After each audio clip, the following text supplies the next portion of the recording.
Hey guys, Nick here from Nick's Taxes, and I'm back with another video on universal basic income. After the two previous videos I've done on Canada's proposal for UBI, I've been getting a lot of positive response on these kind of videos, so I thought it'd be a good idea to keep up with this sort of content for you guys. And as an update, as you may know, the UBI proposal is with our Canadian government. As of right now, there hasn't been any change in the progression of this bill. So it's still in the first reading as of today. And so as it progresses, I will continue to give you guys updates on this bill, whether it's moving forward or being denied. Let me know in the comments below what you think about universal basic income. Are you for universal basic income or are you against a universal basic income? Let me know in the comments below. I love reading all of your thoughts and ideas on this topic. So for today's video, I thought it'd be a good idea to dive a little bit deeper on the proposal and answer the big question: how are we going to afford a universal basic income?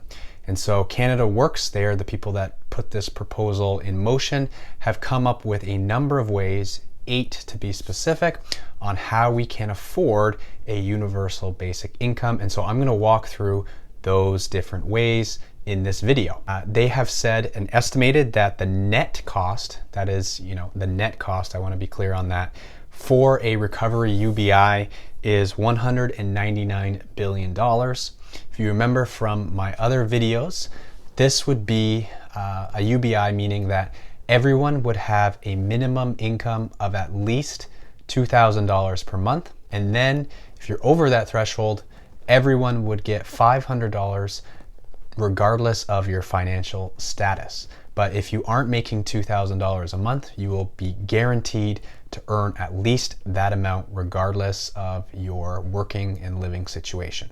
So that is the Recovery UBI, and the net cost is estimated to be $199 billion.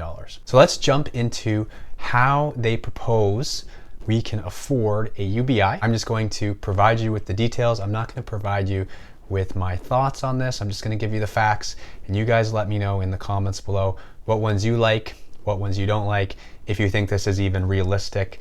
And yeah, let me know in the comments below, and I'll be happy to engage with you guys. And before we get going as well, please consider liking and subscribing to the channel. It helps my channel grow, and liking this video just helps get this video out there to more people who need to kind of see this content. So let's get into it. The first proposal, and they recognize that this could raise a potential $130 billion of revenue, is to have a land value tax. So this would be an introduction of a land value tax of 2.91%.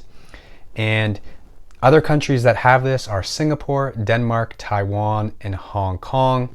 A levy on the value of land, not your property, will help increase the amount of revenue that we earn from tax dollars. A land value tax would slow the rise of property values and also encourage a more productive use of land, such as development of multifamily housing in vulnerable areas of the cities.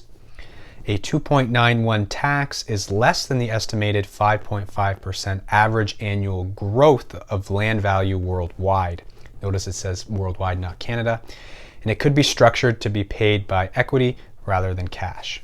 So that is the first idea, a land value tax, and they estimate that that would raise $130 billion in Canada revenue to help pay for this UBI. Second idea, they think this is going to raise $129 billion, and this is that corporations and economic activity pay more in tax.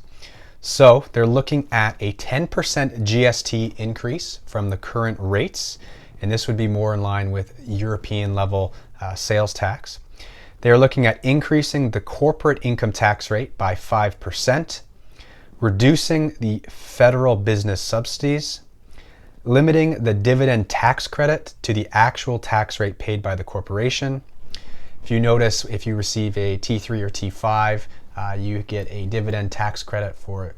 And there's a difference between the amount of actual dividends you receive versus the taxable amount. That's because there's a dividend tax credit there, and it benefits the taxpayer.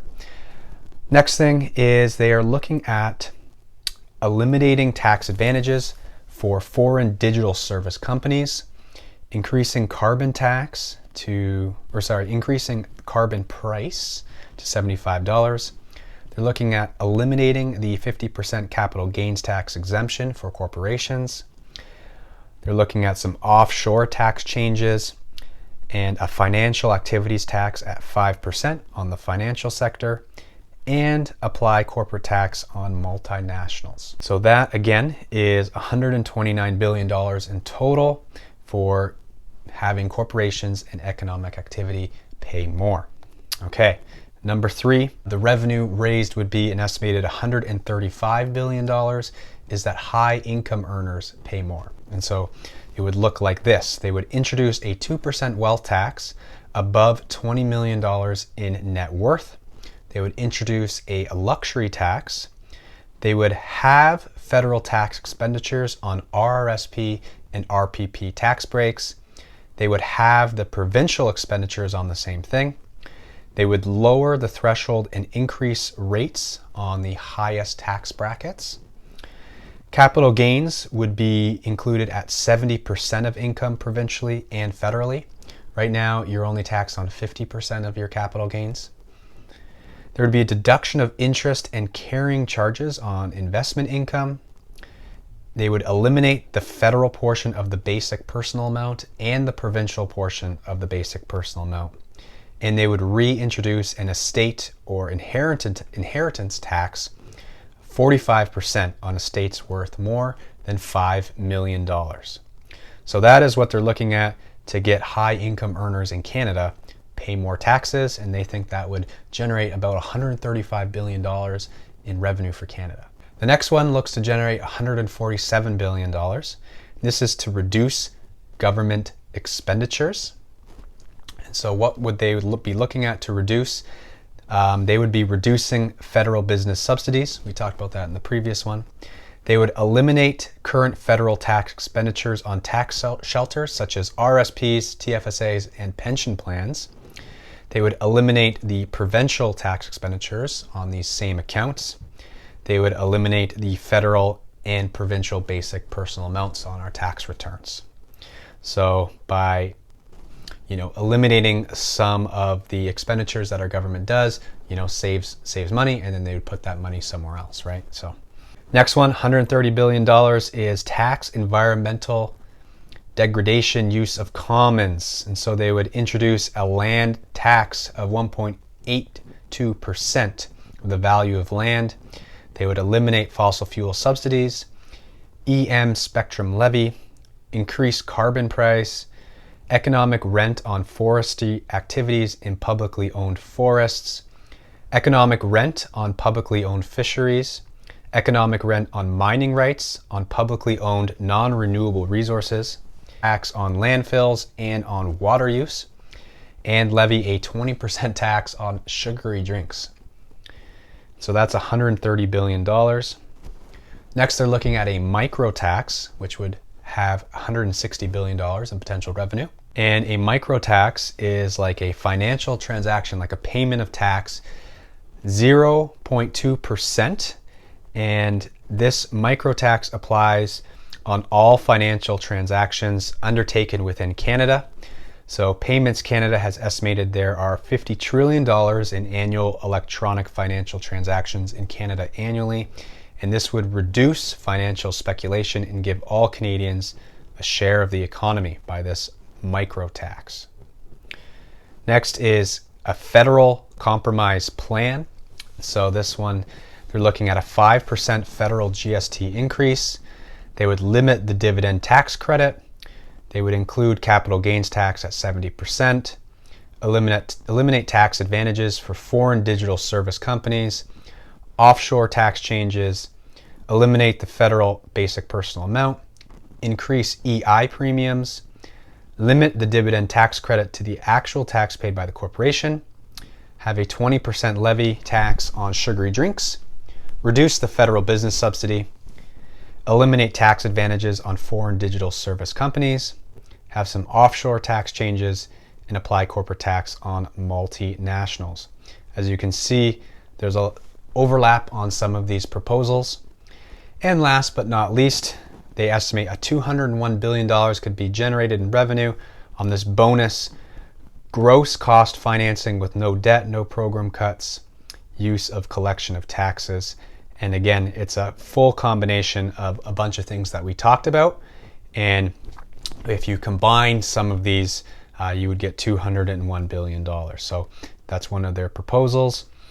Again, the UBI cost is $199 billion a year, which is about 8% of our GDP. But granted, that's a net cost, and it would be about a quarter of all government spending. So that is our proposal. Again, the 8 ways to pay for it would be a land value tax, have corporations and economic activity pay more, have high income earners pay more, reduce current government expenditures, tax environmental degradation, have a micro tax, have a federal compromise plan, and a bonus gross cost financing with no debt, no program cuts, using collection of taxes as a way to fund the UBI. Again, if you're more interested in this topic, you can check out the website ubiworks.ca. And if you got value out of this video, please give it a thumbs up. And of course, let me know in the comments below what you guys think. I will definitely update you guys as we get more information, but I thought it'd be a good idea to let you know the different ways of how they think we can afford this UBI. So again, if you have any questions, let me know in the comments below. Thanks so much for watching. I'm Nick from Nick's Taxes, and as always, happy taxing.